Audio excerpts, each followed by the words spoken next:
Pai do Senhor, meus irmãos, estamos aqui mais uma vez para deixar um louvor ao seu coração. Espero que esteja tudo bem aí com você desse lado. Se por acaso não tiver, abra o coração e deixa Deus falar com você através dessa canção, amém?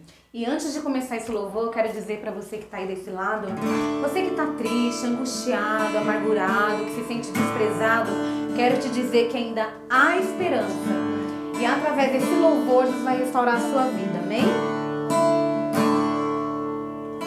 Cortaram a árvore cheia de vida, cortaram, e os frutos que ela produzia se acabaram.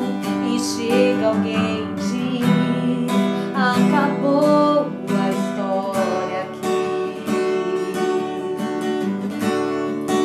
Mas ainda bem que a resposta vem do céu, e a última palavra quem determina ainda é Deus.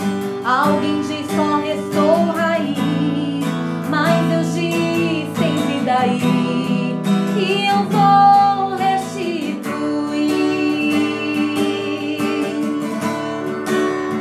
a esperança para a árvore cortada. Novamente crescerá ao cheiro das águas, e se a casa envelhecer,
vocês tenham gostado desse louvor.